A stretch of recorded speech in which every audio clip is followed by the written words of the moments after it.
તો નમસ્કાર દર્શક મિત્રો, દેશ દુનિયા અને ગુજરાતના તાજા મહત્વના અને માહિતીલક્ષી સમાચારમાં આપનું સ્વાગત છે. દર્શક મિત્રો, દેશ અને વિદેશમાં ઘટતી અવનવી ઘટનાઓની માહિતી તેમજ રાજનીતિને લગતા સમાચારોની અપડેટ સૌથી પહેલા મેળવવા માટે અમારી ટ્રેન્ડિંગ ગુજરાત યુટ્યુબ ચેનલને અત્યારે સબસ્ક્રાઇબ કરી લેજો અને બાજુમાં આપેલા ઘંટડીના નિશાનને પણ પ્રેસ કરી દેજો, જેથી અમારા અવનવા વિડીયોની અપડેટ સૌથી પહેલા તમારા સુધી પહોંચી જાય. દર્શક મિત્રો, સૌપ્રથમ રાજકારણને લગતા સમાચાર ઉપર એક નજર કરીએ તો આમ આદમી પાર્ટીના વિસાવદરના ધારાસભ્ય ગોપાલ ઇટાલિયા દ્વારા ગાંધીનગર જિલ્લાના દહેગામ તાલુકાના પશુપાલકોના હિતમાં રાજ્યના સહકાર મંત્રી જીતુ વાઘાણીને એક મહત્વનો પત્ર લખીને રજૂઆત કરવામાં આવી હતી. મિત્રો, પત્રમાં ભાર મૂકીને માંગ કરવામાં આવી કે દહેગામ તાલુકાના પશુપાલકોને અમદાવાદ દૂધ ઉત્પાદક સંઘ સાથે જોડાવાને બદલે તેમના પોતાના જિલ્લામાં ગાંધીનગર દૂધ ઉત્પાદક સંઘ મધુર ડેરી સાથે જોડવામાં આવે. તેમણે પત્રમાં જણાવ્યું કે દહેગામ તાલુકામાં અંદાજિત 15,000 કરતાં વધારે પશુપાલકો પશુપાલનનો વ્યવસાય કરે છે અને રોજનું 60,000 લીટર કરતાં પણ વધુ દૂધનું ઉત્પાદન કરીને પોતાનું ગુજરાન ચલાવે છે. દહેગામ તાલુકો સરકારી ચોપડે ગાંધીનગરમાં સમાવિષ્ટ હોવા છતાં પણ દહેગામના પશુપાલકોને ફરજિયાતપણે અમદાવાદ દૂધ ઉત્પાદક સંઘમાં જ દૂધ ભરવાના નિયમથી ફરજ પાડવામાં આવે છે અને આ બાબતોનો પશુપાલકો સખત વિરોધ પણ કરી રહ્યા છે. ધારાસભ્ય ગોપાલ ઇટાલિયાએ વધુમાં જણાવ્યું કે પશુપાલકોના જણાવ્યા પ્રમાણે ગાંધીનગર જિલ્લા દૂધ ઉત્પાદક સંઘમાં કિલોગ્રામ ફેટનો ભાવ ₹100 થી વધારે ચૂકવવામાં આવે છે, જે અમૂલની હરોળનો છે, પરંતુ અમદાવાદમાં ₹100 થી ઓછું ચૂકવવામાં આવે છે, જે સૌથી ઓછો છે. ગાંધીનગર સંઘના દૂધના બિલમાં કોઈ કપાત નથી, જ્યારે અમદાવાદ સંઘમાં નાની બચતના નામે 1% કપાત છે.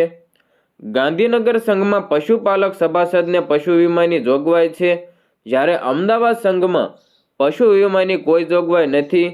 ગાંધીનગર સંઘમાં વર્ષના અંતે 15% થી વધુનો ભાવફેર એટલે કે બોનસ ચૂકવવામાં આવે છે, જ્યારે અમદાવાદ સંઘમાં સંઘની નાણાકીય પરિસ્થિતિને અનુસાર ઉચ્ચક સહાય આપવામાં આવે છે. ગાંધીનગર સંઘમાં કુપોષણ કપાત નથી, જ્યારે અમદાવાદ સંઘમાં ગ્રાહક દીઠ મહિને ₹10 કાપે છે. મિત્રો, ગાંધીનગર સંઘમાં દૂધના પૈસા જમા રાખવામાં નથી આવતા, જ્યારે અમદાવાદ સંઘમાં મંડળીઓના લાખો રૂપિયા જમા રાખવામાં આવે છે. ત્યારે ધારાસભ્ય ગોપાલ ઇટાલિયાએ પત્રમાં વધુમાં ઉમેર્યું કે આમ ઉપરોક્ત જણાવ્યા પ્રમાણે દહેગામ તાલુકાને જો ગાંધીનગર દૂધ ઉત્પાદક સંઘ સાથે મિલ્ક હેડ એરિયામાં જોડાણ કરવામાં આવે તો પશુપાલકોને ખૂબ જ મોટો આર્થિક ફાયદો થાય તેમ છે. સહકારી કાયદાઓની વિવિધ જોગવાઈઓની આડ લઈને અને કાયદાની જોગવાઈઓનો દુરુપયોગ કરીને પશુપાલકોને નુકસાન જાય તેવા નિર્ણયો કરવાને બદલે પશુપાલકોને ફાયદો થાય તે નિર્ણય કરવા જોઈએ. કોઈ પણ કાયદો કે નિયમનો અંતિમ ઉદ્દેશ્ય માણસને તેના હક અપાવવા માટેનો જ હોવો જોઈએ. નિયમોની આડ લઈને પશુપાલકોને આર્થિક નુકસાનમાં નાખી ન શકાય. આમ દહેગામ તાલુકાને ગાંધીનગર મિલ્ક હેડ એરિયામાં સામેલ કરી ગાંધીનગર જિલ્લા દૂધ ઉત્પાદક સંઘ એટલે કે મધુર ડેરી સાથે જોડવા માટે તાત્કાલિક નિર્ણય કરવા માટે મારી વિનંતી છે. હવે મિત્રો, આગળ વાત કરીએ તો સીએમ ભૂપેન્દ્ર પટેલની ઉપસ્થિતિમાં જલ જીવન મિશન 2.0 આ અંતર્ગત કેન્દ્ર અને રાજ્ય સરકાર વચ્ચે મહત્વપૂર્ણ MOU સંપન્ન થઈ ગયા છે. તો વિગતવાર માહિતી મેળવીએ. મિત્રો, મુખ્યમંત્રી ભૂપેન્દ્ર પટેલના નેતૃત્વમાં રાજ્યના ગ્રામ્ય વિસ્તારોમાં સુરક્ષિત અને પૂરતું પીવાનું પાણી ઉપલબ્ધ કરાવવાની દિશામાં વધુ એક મહત્વપૂર્ણ પગલું ભરવામાં આવ્યું છે. સીએમ ભૂપેન્દ્ર પટેલ અને કેન્દ્રીય જલશક્તિ મંત્રી CR પાટીલની ઉપસ્થિતિમાં રાજ્ય સરકાર અને કેન્દ્રના પેયજળ અને સ્વચ્છતા વિભાગ વચ્ચે જલ જીવન મિશન 2.0 અંતર્ગત ગ્રામ્ય વિસ્તારમાં પાણીની સુવિધા વધુ સુલભ બનાવવા માટે મહત્વપૂર્ણ MOU સંપન્ન થયા છે. આ વેળાએ કેન્દ્રીય મંત્રી CR પાટીલ અને રાજ્યના પાણી પુરવઠા મંત્રી ઈશ્વરસિંહ પટેલ વિડીયો કોન્ફરન્સના માધ્યમથી જોડાયા હતા.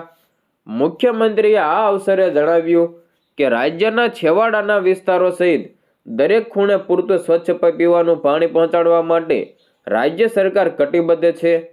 સરકાર દ્વારા કરાયેલા આ MOU રાજ્યના પેયજળ વ્યવસ્થાપન તેમજ ગ્રામ્ય જનજીવનના ગુણાત્મક વિકાસમાં મહત્વપૂર્ણ ભૂમિકા ભજવશે તેમ પણ તેમણે ઉમેર્યું હતું.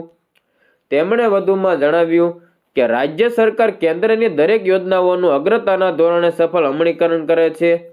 જલ જીવન મિશન 2.0 અંતર્ગત થયેલા આ MOU રાજ્યના ગ્રામ્ય વિસ્તારમાં એક માઇલસ્ટોન સાબિત થશે. દરેક ઘરમાં સ્વચ્છ અને સુરક્ષિત પીવાનું પાણી પહોંચાડવાનો સંકલ્પ હવે વધુ દ્રઢતા સાથે આગળ વધશે. જલ જીવન મિશનની શરૂઆત 15 ઓગસ્ટ 2019ના રોજ હર ઘર જલના સંકલ્પથી કરવામાં આવી હતી, જેમાં દરેક ગ્રામ્ય ઘરમાં નળ દ્વારા પીવાનું પાણી પહોંચાડવાનો ઉદ્દેશ્ય રાખવામાં આવ્યો હતો. ગુજરાતે આ લક્ષ્યાંક ઓક્ટોબર 2022 સુધીમાં સફળતાપૂર્વક હાંસલ કર્યો છે, જે રાજ્ય માટે ગૌરવની બાબત છે. હવે જલ જીવન મિશન 2.0 અંતર્ગત 2028 સુધી પાણી પુરવઠા વ્યવસ્થાનું વધુ મજબૂતીકરણ, નિયમિતતા અને સસ્ટેનેબિલિટી સુનિશ્ચિત કરવાનો મુખ્ય ઉદ્દેશ્ય રાખવામાં આવ્યો છે. આ MOU દ્વારા યોજનાઓનો અસરકારક અમલીકરણ, મોનિટરિંગ અને પારદર્શિતામાં વધારો થશે. આ MOU મુજબ રાજ્યના તમામ ગ્રામ્ય વિસ્તારોમાં સતત અને ગુણવત્તાયુક્ત પાણી પુરવઠો સુનિશ્ચિત કરવામાં આવશે, તેમજ હર ઘર જલ પ્રમાણપત્ર પ્રાપ્ત કરવા માટે પ્રયત્નો વધુ વેગવાન બનશે. MOU અંતર્ગત પાણી પુરવઠા યોજનાઓ સમયસર અને ગુણવત્તાપૂર્વક પૂર્ણ કરી ગ્રામ પંચાયતોને સોંપવી, ઓપરેશન અને મેન્ટેનન્સ સુનિશ્ચિત કરવું, ગામ સ્તરે village water and sanitation committee દ્વારા પાણી વ્યવસ્થાનું સંચાલન, પાણી સ્ત્રોતોની લાંબી ગાળાની સુરક્ષા અને સસ્ટેનેબિલિટી ઉપર ભાર મૂકવો વગેરે બાબતોનો સમાવેશ થાય છે. આ ઉપરાંત ડિજિટલ મોનિટરિંગ સાથે સુજલમ ભારત અને PM ગતિશક્તિ જેવા પ્લેટફોર્મનો ઉપયોગ કરીને પારદર્શિતા વધારવામાં આવશે. પાણીની ગુણવત્તા ચકાસણી, નાણાકીય શિસ્ત અને નલ જલ મિત્ર જેવા પહેલો થકી માનવ સંસાધન વિકાસ અને પાણી સંરક્ષણ માટે જલ ઉત્સવ જેવા જનજાગૃતિ અભિયાનો પણ આ મિશનનો અભિન્ન ભાગ રહેશે. આ MOU હેઠળ કેન્દ્ર અને રાજ્ય સરકારોની જવાબદારીઓ પણ સ્પષ્ટ કરવામાં આવી છે.